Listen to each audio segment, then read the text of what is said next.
ජීවමාන ශුද්ධ දෙවි පියාණනි, මේ රාත්‍රී කාලයේ අපි ඔබ වහන්සේගේ පාමුලට එනවා. කැරල් ගී ගායනා මෙහෙය තුළින් අපි ඔබ වහන්සේව නමදින්නට යනවා. පියාණනි, ඔබ වහන්සේ මේ ලෝකයට කෙතරම් ප්‍රේම කළසේක් වේද. ඔබ වහන්සේගේ ඒකජාතක පුත්‍රයාණන් මේ ලෝකයට දෙන්න තරම් ඔබ වහන්සේ මේ ලෝකයට ප්‍රේම කළා. එසේ කළේ උන්වහන්සේ කෙරෙහි අදහන හැම කෙනෙකුම විනාශ නොවී සදාතන ජීවනය ලබන පිණිසයි.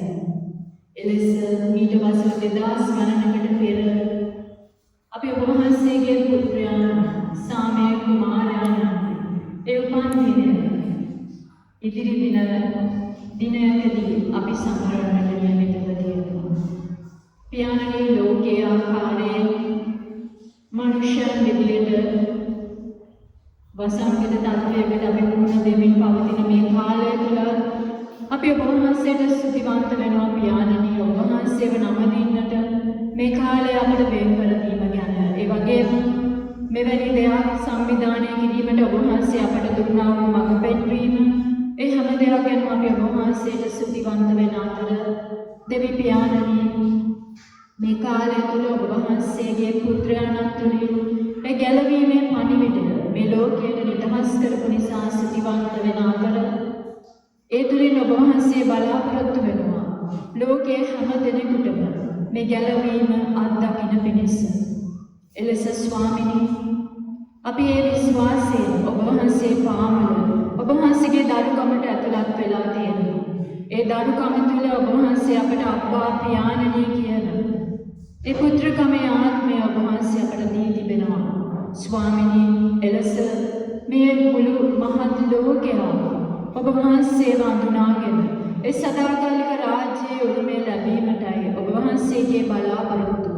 එලෙස ඔබ වහන්සේගේ පුත්‍රයාණන් මේ ලෝකයට දීලා ඔබ වහන්සේගේ මෙහෙය සම්පූර්ණ කරමින් උන්වහන්සේ ඔබ වහන්සේගේ දේව කැමැත්ත ඉෂ්ට කළා. එලෙස සභාවක් විදියට, සභාවේ ඇදහිලිවන්තයන් විදියට, සභාවේ ගෝලයන් විදියට ඔබ වහන්සේ අපව කැඳවලා තියෙනවා. ඒ මෙහෙය මේ ලෝකයේ ඉෂ්ට කරන පිණිස සොයා ගිහින් දැසක පිළිකඳුල පිසලන සමිඳුලසින් ස්වාමීනි මේ කාලය බාර කරනවා. එලෙස මුළු ලෝකයා වෙත යන්නට අපව පාවිච්චි කරන්න කියලා මේ සියලු දේ ඉල්ලා සිටින්නේ ජීවමාන යේසුස් වහන්සේගේ උතුම් වූ නාමයෙන්ය. ආමේන්.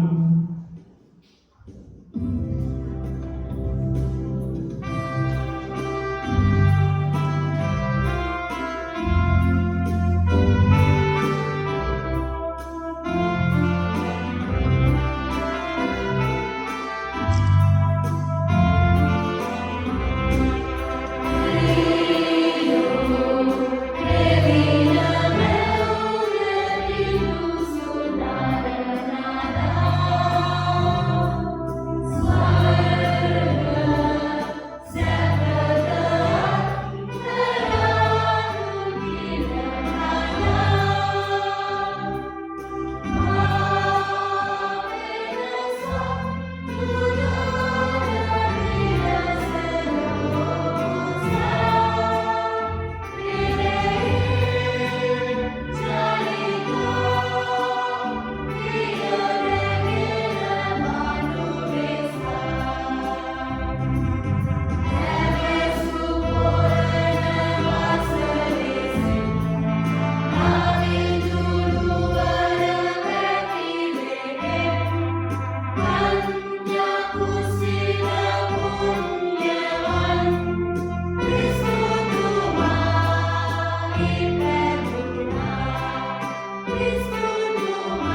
උප්පත්ති 3 වන පරිච්ඡේදයේ 9 වන පදයේ සිට 15 වන පදය දක්වා.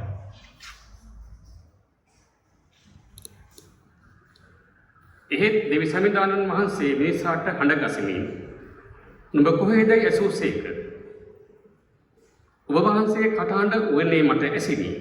එහෙත් මා නග්න බැවින් බිය වී සැඟවුණෙමි උත්තර දුන්නේය. එවිට උන්වහන්සේ නුඹ නග්න බව කීවේ කවරෙක්ද? මා නුඹට තහනම් කළ ගසින් නුඹ ගෙඩි කෑවේදයි ඇසූසේක.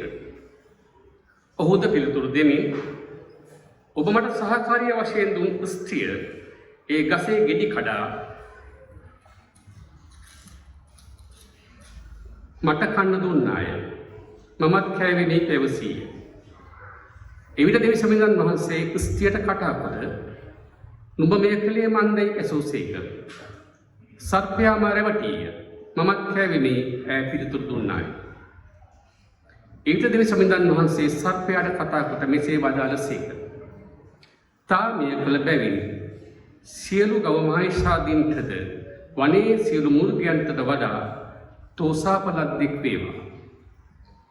දිව්‍යට තා උරගා යමින් තෝ දුවිලි කන්නේය. තා සහ ස්ත්‍රිය අතරද තාගේ වංශය සහ ඇගේ වංශය අතරද බද්ධ වෛරය තබන්නෙමි. ඔහු තාගේ හිස පොඩි කරන්නේය. තෝද ඔහුගේ විරුඹ දෂ්ට කරන්නේය. ආමේන්.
දෙවන පරිච්ඡේදයේ 6 වෙනි පදයේ සිට 11 වෙනි පදයේ දක්වා. පිලිප්පි දෙවන පරිච්ඡේදයේ 6 වෙනි පදයේ සිට 11 වෙනි පදයේ දක්වා. උන්වහන්සේ දෙවියන් වහන්සේගේ ස්වරූපය දරූ නමුත් දෙවියන් වහන්සේ හා සමානත්වය තමන් විසින් බදාගෙනම තබාගත යුතු වස්තුවක් යයි නොසිතා තමන් වහන්සේම ත්‍යාජ කරගනිමින් වහලෙකුගේ ස්වරූපයක් ගෙන අප හා සමාන මිනිස් කෙනෙකු වූසේක. මනුෂ්‍යකාරයෙන් සිටීමෙන් උන්වහන්සේ මරණය එනම් කුරුසියේ මරණය දක්වා පහත් වී කීකරු වූසේක. එබැවින් දෙවියන් වහන්සේ උන්වහන්සේ අති උසස් තැනට නන්වා සියලු නාමයන්ට වඩා අග්‍ර නාමය උන්වහන්සේට දුන්සේක. එසේ කළේ ස්වර්ගහිද පොළොවෙහිද පාතාල ලෝකයේද සියල්ලන් ජේසුස් යන නාමයට දන නමද පිණිසත් ජේසුස් ක්‍රිස්තුස් වහන්සේ සම්දානන් වහන්සේයයි දෙවි පියාණන් වහන්සේගේ මහිමය සඳහා සෑම දිවකින්ම ප්‍රකාශ කරන පිණිසත්ය. ආමෙන්.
ශුද්ධ මතයතුමාගේ සුභාරංචියේ දෙවන පරිච්ඡේදයේ 7 වෙනි පදයේ සිට 12 වෙනි පදය දක්වා.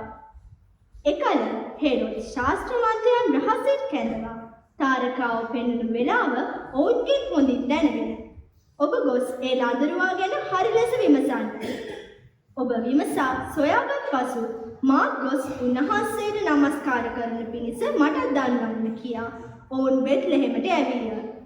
රජුගේ බස් අසා ඔවුහු පිටත්ව ගියහ. පෙරදිගදී ඔවුන් දුටු තාරකාව ලාදරුවා සිට තැනට අවු ඉහළින් නවතිනතුරු ඔවුන් පෙරටුවෙන් ගියේය.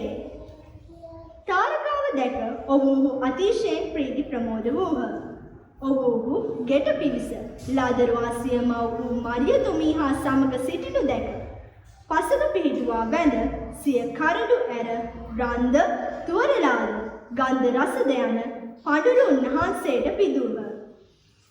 තවද හෙරොද් වෙත ආපසු නොයන ලෙස සිහිනයකින් දන්වනු ලැබූ ඔවුහු අන්මගකින් සිය රට බලා ගියහ. මේ වචනයසය තේරුම් ගැනීමට ස්වාමීන් වහන්සේ ඔබටත් මටත් ආශිර්වාද කරනසේක්වා. ආමේන්. දෙවියන් වහන්සේට සියලු ගෞරවයත් මහිමයත් ප්‍රශංසාවත් වේවා. අද දින මෙම ගී ගායනාමය සඳහා සහභාගී වන ඔබ ඉතා ආදරෙන් පිළිගන්න අතර මෙම ගී ගායනාමයේ ගීතවල ඇති අරුත ඔබේ ජීවිතය අර්ථවත් කිරීමට විශේෂයෙන්ම නත්තලේ පණිවිඩය ඔබේ ජීවිතයට සාක්ෂාත් කරගෙන ඒ අනුව ජීවත් වෙන්නත් වරම් ලැබේවා කියා ප්‍රාර්ථනා කරනවා. නත්තල සංකේතවත් කිරීම සඳහා අපි නොයෙක් සංකේත පාවිච්චි කරනවා. විවිධාකාර සංකේත, විවිධාකාර හැඩගුරුකම්, විවිධාකාර සැරසිලි අපි පාවිච්චි කරනවා. ඒවා තුළින් නත්තල උලුප්පා දමන්නට අපි ක්‍රියා කරනවා. අපි අද දින විශේෂයෙන්ම කල්පනා කරන ලබන්නේ මෙන්න මේ වැදගත් සංකේත කීපයක් පිළිබඳව. අද නත්තලේ නොවේ, පළමු නත්තලේ තිබුණා වූ සංකේත 3ක් ගැන අපි අද විශේෂයෙන්ම කල්පනා කරන්නට යනවා. යේසුස් වහන්සේ යේසු බිලිඳා නැත්නම් ඊශ්‍රායලට රජව උපන් තැනැත්තේ සාමයේ රජතුමා බැහැ දකින පිණිස විදේශ රටවලින් පැමිණි රජවරු නැත්නම් ශාස්ත්‍රවන්තයන් යේසුස් වහන්සේ බැහැ දැක යේසුස් වහන්සේට ඔප්පු කරන පිණිස සංකේත 3ක් ගෙනාවා. අපි කියනවා ඒකට තෑගි ගෙනාවයි කියලා. මෙන්න මේ තෑගි තමයි මේ නත්තලේ අරුත ප්‍රකාශ කරන සංකේත 3ක් වන්නේ.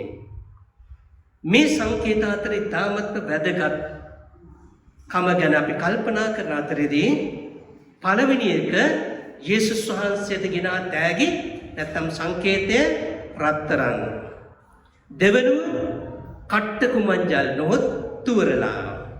තුන්වෙනුව සුවඳ ලාඩු නොහොත් ගන්ධ රස. මේ ත්‍යාග තමයි යේසුස් වහන්සේට ගෙනාවේ. දැන් අපි බලමු රත්තරන් පිදුවේ ඇයි? යේසුස් වහන්සේට රත්තරන් පූජා කළේ ඇයි? විශේෂයෙන්ම පාතියා රටේ රජ කෙනෙක් බලන්න යනකොට ඒ රජතුමාට ගෙන ගියේ රත්තරන්. මොකද රජ කියන්නේ ඉතාමත්ම වටිනා පුච්චලියෙක්. රත්තරන් වගේ පුච්චලියෙක්.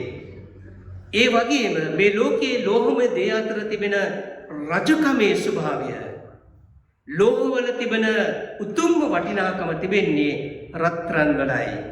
ලෝකයේ තිබෙන වැදගත්ම වස්තුව පාවිච්චි කරලා ලෝකයේ සිටින උතුම් කෙනෙකුට පූජා කිරීමේ සංකේතය එම රටවල තිබුණු බව අපට දකින්නට පුළුවන්. එතකොට මේ සංකල්පය අනුව මේ ලෝකයේ මිනිසාගේ ගැලවුම් කාර්යාලන් ලෙස උපන් යේසුස් වහන්සේ ඔවුන්ගේ රජතුමා ලෙස, සාමයේ රජතුමා ලෙස ඔවුන් පිළිගත්තා. මේ ලෝකයේ මහිමාන්විත තැනන් වහන්සේ මෙලෙස ඉපදුණු බව ඔවුන් දුටු විටදී දැනගත් විටදී ඒ යේසුස් වහන්සේට ඒ රජතුමාට පූජා කිරීම සඳහා ඔවුන් රත්තරන් ගෙන ආ බව පෙන්눔 කරනවා. එතකොට මේ රත්තරන් තුලින් පෙන්눔 කරන්නේ රජ කියන ස්වභාවයයි. රත්තරන් පූජා කරන්නේ රජුලවන්ට, මෙතුමා රජතුමායි. ආදී රජ සංකල්පයේ දෙස බලනකොට රජු කියන්නේ රටේ ශ්‍රේෂ්ඨ නායකයා. ඔහුට ධනය බලය තිබෙනවා. ඔහු කැමති දෙයක් කරන්න පුළුවන්.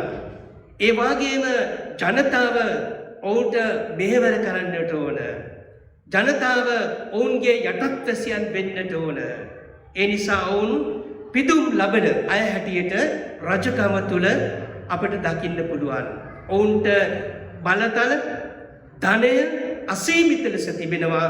ඒ නිසා ඔවුන් කැමති විදියට වැඩ කරන්නට, ක්‍රියා කරන්නට උත්සුක වෙනවා. මේකයි රජකමේ ස්වභාවය. අද අපේ ලෝකයේ දෙස බලනකොට රාජ ස්වභාවය මේ ආකාරයේ. ඒගොල්ලන්ගේ අධික ධනය, ඒගොල්ලන්ගේ අධික බලය පාවිච්චි කරලා ඒගොල්ලෝ තාමත්ම ක්‍රූර විදියට, අසාධාරණ විදියට, අයිති සහගත විදියකට ඒගොල්ලන්ගේ ජීවිත ගත කරනවා, ජනතාව පාලනය කරන බව අපට දකින්න පුළුවන්. ඒකයි රජකමේ ස්වභාවය. නමුත් අපි පරණ ගිවිසුම දෙස බලනකොට මේ රජකමේ ස්වභාවය මීට වඩා හත්පසින්ම වෙනස් වූ රජකමක්. පරණ ගිවිසුම අපට හඳුන්වා දෙන රජකම නම් ඒ රජතුමාණන් සේවය ලබන කෙනෙක් නෙවෙයි සේවය කරන කෙනෙක්. සේවය ලබන කෙනෙක් නෙවෙයි සේවය කරන කෙනෙක්. ඒ අනුව මේ තැනැත්තා විශේෂයෙන්ම සෙනග ගැන දයානුකම්පිතව සිතන පතන ක්‍රියා කරන කෙනෙක්. සෙනගගේ වේදනාවට පංගුකාර වන කෙනෙක්. සෙනගගේ දුකට දිලිදුකමට පංගුකාර වන කෙනෙක්. ඒ වගේම සෙනග වෙනුවෙන් දුක් විඳින්නට කැමති දෙවි කෙනෙක්. ඒ වගේම Tamanගේ යටත්වැසියා වෙනුවෙන් ජීවිතය පූජා කරන්නට පවා කැමති රජ කෙනෙක් හැටියටයි ඊශ්‍රායල් රජ සංකල්පය අපට දකින්නට ලැබෙන්නේ. එතකොට ඒ සංකල්පය අනුව මේ යේසුස් වහන්සේට රත්තරන් පූජා කිරීම කන්නකොටගෙන යේසුස් වහන්සේ නියම රජතුමා හැටියට පෙන්눔 කරනද නැත්නම් ජනතාවගේ ගැලවුම් කරුවාණන් වන තනන් වහන්සේ හැටියට එතුමාව ඉස්මතු කර දක්වන අවස්ථාවේදී ඒ යේසුස් නියම රජතුමා බව මේ තුලින් විශේෂයෙන්ම පැහැදිලි කරනු ලබනවා. මෙන්න මේ රජ සංකල්පය අනුව වර්තමානයේ අපේ ලෝකයේ තිබෙන රජ සංකල්පයට වඩා පැරණි ගුරුසුමේ තිබෙන රජ සංකල්පයේ දැස බලනකොට මේ යේසුස් වහන්සේ සේවක ස්වභාවය දරන ඒ වගේම අනිත් මිනිතුන්ට සේවය කරන අනුන්ගේ දුක දරන අනුන්ගේ වේදනාව දරන අනුන් සමග පංගුකාර වෙන අනුන්ගේ තත්ත්වයට බහින්නට කැමැති අනුන් වෙනුවෙන් දුක් විඳින්නට කැමැති සා තම රටවැසියා වෙනුවෙන් තමන්ගේ ජීවිතය පවා පූජා කරන්නට කැමැති ඒ සංකල්පය යේසුස් වහන්සේ තුළ අපට දකින්නට පුළුවන්කම තිබෙනවා. ඒ රජ සංකල්පය තුළ මං හිතන්නේ අපට දකින්න ලැබෙනවා යේසුස් වහන්සේ දුක් විඳින රජතුමාණන් වහන්සේ. සේවය ලබන නොවේ සේවය කරන තැනන් වහන්සේ. ඒ නිසා යේසුස් වහන්සේ උන්වහන්සේගේ ප්‍රකාශනයන් අතර උන්වහන්සේ කියනවා මම ආවේ සේවය ලබන්නට නොව සේවය කරන්නට කියා. ලෙඩකට මිසක් වෛද්‍යවරයෙකුගෙන් වෙන කිසි වැඩක් නැහැ. ඒ වගේම යේසුස් වහන්සේ කියනවා මම ආවේ පව්කරුවන්ට මිස ධර්මිෂ්ඨයන් ගලවන්නට නොවේ කියලා උන්වහන්සේ කියනවා. ඒ අනුව යේසුස් වහන්සේ අප වෙනුවෙන් දිවි පුදන්නට කැමැති, සේවය කරන්නට කැමැති දෙවි කෙනෙක් බවට අපට දකින්නට පුළුවන්. මේ අනුව අපේ වර්තමාන රාජ්‍ය දෙස බලනකොට, අපේ ලෝකයේ දෙස බලනකොට අද රාජ්‍ය නායකයින්ගේ ක්‍රියාකිරීම ඉතාමත්ම දූෂිත අන්දමින් වර්ධනය වන බවක් අපට දකින්න පුළුවන්. රටදෑ වෙනුවෙන්, ජනතාව වෙනුවෙන් දුක් විඳින්නට කැමැති, සේවය කරන්නට කැමැති, සමහරට ජීවිතය පූජා කරන්නට කැමැති රජ කෙනෙකුගේ ස්වභාවය වර්තමාන ලෝකයේ රජකමට, වර්තමාන ලෝකයේ ජනනායකත්වයට විශේෂයෙන්ම අවශ්‍ය බව අපට දකින්නට පුළුවන්කම ලැබෙනවා. ඒ වගේම ඒ විතරක් නෙවෙයි යම් ආයතනයක නැත්නම් සංවිධානයක මූලිකත්වයේ දරන හැමත මේක අභියෝගයක් වෙනවා. ඔවුන්ගේ ආයතන තුළ මහා ලොකු නායකත්වයක් දරාගෙන මිනිසුන් තාඩනයට පීඩනයට ලක් කරමින් තමන්ගේ සුඛ විහරණයේ යෙදෙන නායකයින්ට මේක විශාල අභියෝගයක් බවට පත් වෙන්න පුළුවන්. තවදුරටත් අපි බිම් මට්ටමට ගිහිල්ලා බැලුවොතින් අපේ ගෙදරට අපි යමු. අපේ ගෙදර, අපේ පවුල දෙස අපි බලමු. අපේ ගෙදරටත් මේ වගේ ආදරයක් ඇති, මේ වගේ සේවක ස්වභාවයක් ඇති, මේ වගේ වැයවීමක්, කැපවීමක් ඇති, මේ වගේ පූජා වීමට කැමැති නායකත්වයක් අපේ පවුල තුල තිබීම ඉතාමත්ම වැදගත් බව අපට දකින්න පුළුවන්. යේසුස් වහන්සේගේ මේ රත්තරන් පූජා කිරීම කන්නකොටගෙන උන්වහන්සේගේ රජකමේ ස්වභාවය අද වර්තමානයේ අපේ පෞද්ගලික ජීවිතයට, පෞල් ජීවිතයට, සමාජ ජීවිතයට, සභා ජීවිතයට සහ ලෝකයේ සමරට රාජ්‍යයකටම අභියෝගයක් විය යුතු බව අපට මෙහිදී තේරුම් ගන්න පුළුවන්. දෙවෙනි සංකේතය, දෙවෙනි ත්‍යාගය තමයි කට්ටකුමංජල් නොහොත් තුවරලා කියන ඒ ත්‍යාගය. කට්ටකුමංජල් මොකටද අවශ්‍ය වන්නේ? කට්ටකුමංජල් අවශ්‍ය වන්නේ කට්ටඩියෙකුට. නැත්නම් තවත් කිව්වොතින් කට්ටකුමංජල් අවශ්‍ය වන්නේ ඒ පුද පූජාවන් ඔප්පු කරන කෙනෙකුට බව අපට කියන්නට පුළුවන්. එතකොට මේ කට්ටකුමංජල් පූජකයෙකු සඳහා අවශ්‍ය වන දෙයක්. පූජකයෙකු සඳහා අවශ්‍ය වන දෙයක්. පැරණි දූෂිමේ සංකල්පය අනුව අපි දන්නවා දේවස්ථානයේ දෙවියන් වහන්සේ සුද්ධ තැනන් වහන්සේ වැඩවසන ස්ථානයට කිසි මනුෂ්‍යයකට ඇතුල් වෙන්න පුළුවන් කමක් නැහැ. ආවතින් වුන් විනාශ වෙනවා. ඒ නිසා ඔවුන්ට Tamanගේ පූජාව ගෙනෙන්න පුළුවන් දේවස්ථානයේ ස්ථානයකට පමණයි. එතෙක් සිට පූජකයා තමයි ඒ පූජාව ගෙනල්ලා අල්තාරය වෙත ගෙනෙන්නේ. ඒ අල්තාරයට උත්තම පූජකයා ඉන්නවා. ඒ උත්තම පූජකයා තමයි දෙවියන් වහන්සේගේ පාමුල ඒ බුද්ධ පූජාව ඔප්පු කරන්නේ. එතකොට මේ පූජාව ඔප්පු කරන අතරේදී ඒ ගිනි ලන විටදී ඒ පූජාව දැවෙමින් ඒ නගින ගින්දර නැත්තම් ඒ නගින්නව දුම අහසට ගමන් කරනවා. දෙවියන් වහන්සේ වෙතට ගමන් කරනවා. එවිට උන් විශ්වාස කරනවා Tamanගේ පූජාව දෙවියන් වහන්සේ පිළිගත්තයි කියලා. එතකොට මෙතෙන්දී අපිට දකින්න පුළුවන් මිනිසා සහ දෙවියන් වහන්සේ අතර සම්බන්ධතාවය ඇති කරන තැනැත්තා පූජකයා. යේසුස් වහන්සේට කට්ටකුමල් පූජා කිරීමෙන් ඇති අර්ථය තමයි යේසුස් වහන්සේ අපේ වෙනුවෙන් පූජාව ඔප්පු කරන උත්තම පූජකයාණන් වහන්සේ. ඒ පූජාව ඔප්පු කිරීමට මේ කට්ටකුමංජල් තුරලා අවශ්‍ය බව ඔවුන් දැනගෙන සිටියා. ඒ නිසා මේ රජවරු යේසුස් වහන්සේට මේ කට්ටකුමංජල් ඔප්පු කළ බව අපට දකින්නට පුළුවන්කම ලැබෙනවා. මෙන්න මේ අදහස නිසා තමයි යේසුස් වහන්සේ පසු කාලයේදී තම සෙනඟට ප්‍රකාශ කළේ දෙවියන් වහන්සේ වෙතට යා හැක්කේ කොහොමද කියලා. යේසුස් වහන්සේ කියනවා දෙවියන් වහන්සේ වෙතට යා හැක්කේ කොහොමද? අපි දන්නවා බුදුදහම තුළ විශේෂයෙන්ම ආනන්ද හාමුදුරුවෝ බුදුන් වහන්සේගෙන් ස්වාමිනී ඔබ වහන්සේ පිරිනුවන් පාපුම නැත්නම් ඔබ වහන්සේ මරුණට පස්සේ අපි කොහොමද ඔබ වහන්සේ දකින්නේ? අපි කොහොමද ඔබ වහන්සේ සම්මුඛ වෙන්නේ? බුදුන් වහන්සේ කතා කරලා එතුමාට ප්‍රකාශ කරනවා යෝ ධම්මං පස්සති යෝ මං පස්සති. එයින් අදහස් කරන්නේ යමෙක් මාගේ ධර්මය දකීද හෙතෙම මා දකී කියලායි. යමෙක් මාගේ ධර්මය දකීද හෙතෙම මා දකී. නමුත් යේසුස් වහන්සේගේ ගෝලයෝ යේසුස් වහන්සේගේ නහනවා ස්වාමීනි අපි කොහොමද දෙවියන් වහන්සේ දකින්නේ? අපි දෙවියන් වහන්සේ සම්මුඛ වෙන්නේ කොහොමද? යේසුස් වහන්සේ කතා කළා කියනවා මගේ ධර්මය නෙවෙයි මමයි ධර්මය. මා තුලින් මිස දෙවියන් වහන්සේ වෙතට යා හැකි අන් කිසි මඟක් නැත. ඒ නිසා අපට දෙවියන් වහන්සේ වෙතට ලං විය හැකි අපේ පූජාව දෙවියන් වහන්සේට ඔප්පු කර හැකි නියම පූජකයන්න් වහන්සේ යේසුස් වහන්සේ බව මේ සංකේත තුලින් විශේෂයෙන්ම අපට පෙන්වුම් කර දෙනවා. ඒ අනුව කට්ටකුමංජල් යේසුස් වහන්සේට අවශ්‍ය වන්නේ මේ සම්බන්ධතාවය මිනිසා සහ දෙවියන් වහන්සේ අතර මැදිහත් කරුවෙක් වෙමින් පූජකෙක් වෙමින් ඒ සම්බන්ධතාවය ඇති කිරීමට බව අපට දකින්න පුළුවන්. මෙන්න මේ අනුව අපට අභියෝගයක් ලැබෙනවා. විශේෂයෙන්ම ભેද පින්න වූ තරහ වූ වෛරයෙන් පෙළෙන දෙදෙනෙකු අතර තිබෙන ඒ වෛරය දුරු කිරීමට මේ දෙදෙනා අතර සම්බන්ධතාවය ගොඩනැගීමේ මූලික අවශ්‍යතාවයක් තිබෙනවා.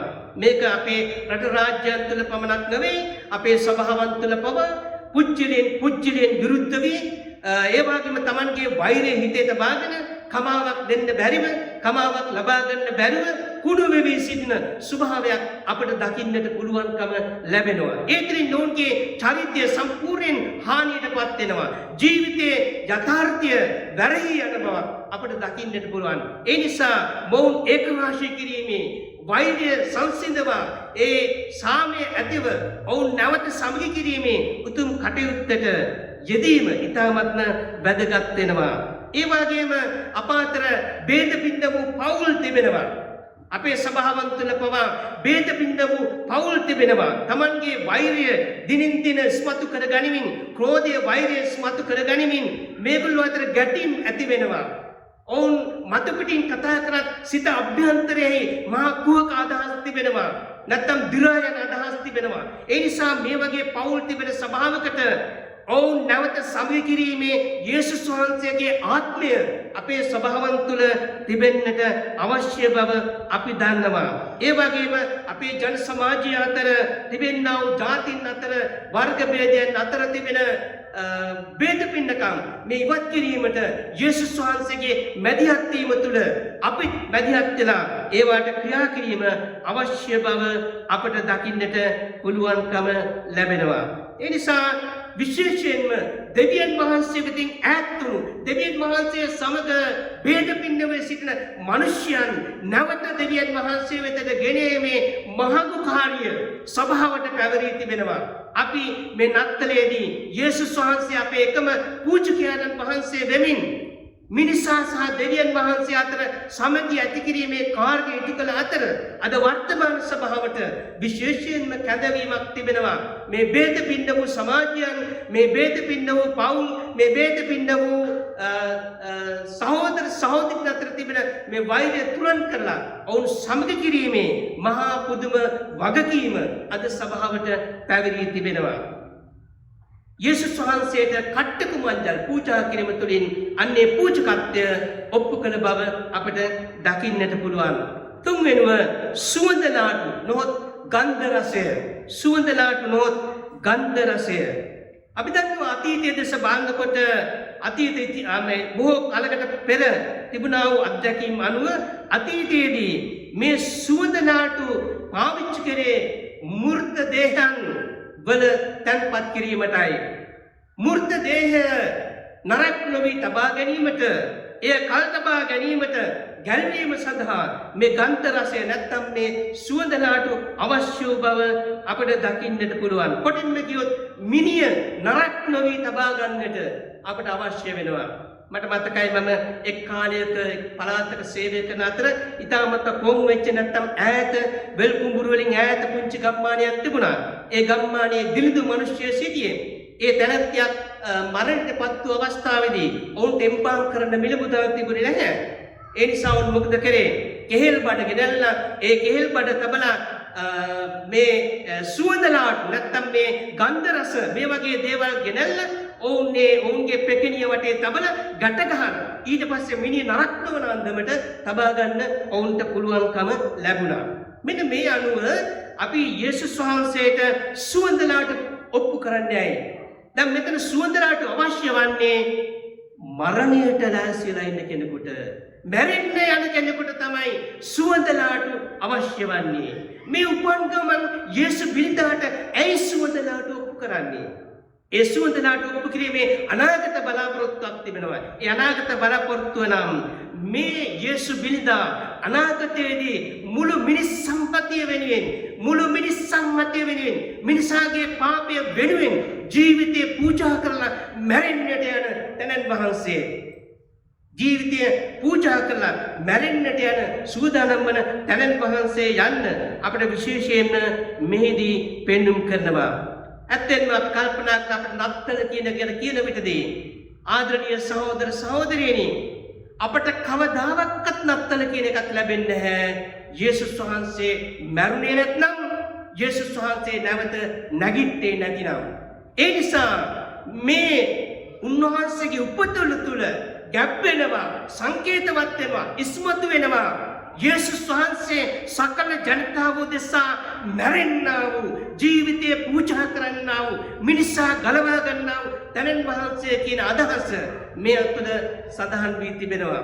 යේසුස් වහන්සේට කට්ටකු මංජල්, යේසුස් වහන්සේට කට්ටකු මංජල් සමාවෙන්න සුවඳ ලාටු අවශ්‍ය වුණේ උන්වහන්සේගේ මිනියට තැවරීම සඳහායි. මිනිය තබා ගැනීමට සඳහායි ඒක අවශ්‍ය. ඒ නිසා යේසුස් වහන්සේට මේ කට්ටකු මංජල් පූජා කිරීම තුළින් යේසුස් වහන්සේ ඔබ උදෙසා, මා උදෙසා, සකල ජනතාව උදෙසා ජීවිතය පූජා කරමින් මැරෙන්නට යන තැනැන් වහන්සේ යන්න යේසුස් වහන්සේගේ බිලිඳු වියදීම ගවරුවේ ගව මඩුවක සිටින විටදී මේ රජවරුන් තුළින් ඒ ත්‍යාග පූජා කිරීම තුළින් ඔප්පු කරන බව අපට දකින්නට පුළුවන්කම ලැබෙනවා. බලාපොරොත්තුවක් නැති සුණු විසුණු වූ ජීවිත ඇති ජනතාව කෙතරම් අප අතර සිටීද? බලාපොරොත්තුවක් සුන් වූ ජීවිතයේ කිසිම විසුදුමක් නැති මොනතරම් සෙනග අප අතර සිටියද ඔවුන් වෙනුවෙන් අප පුදන්නේ කුමක්ද? ඔවුන් වෙනුවෙන් අප පුදන්නේ කුමක්ද?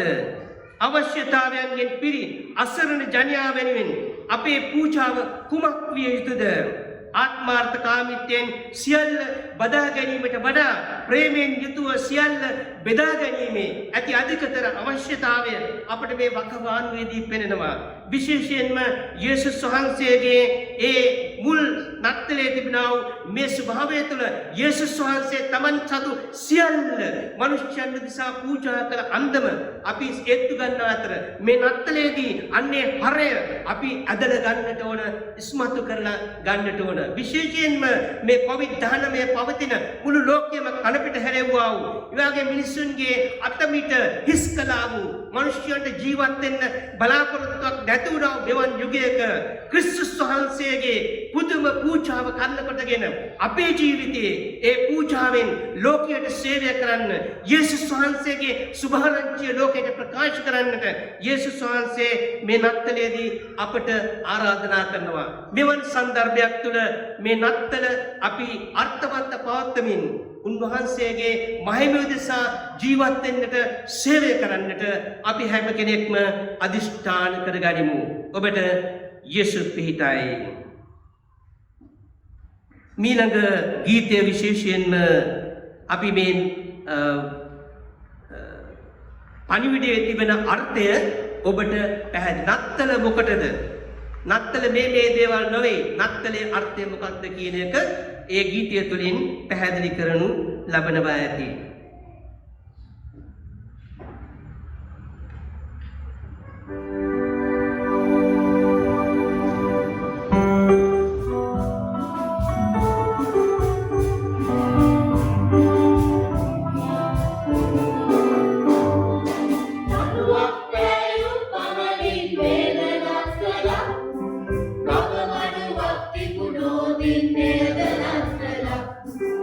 Alangar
Masonide, Amin Mudannada.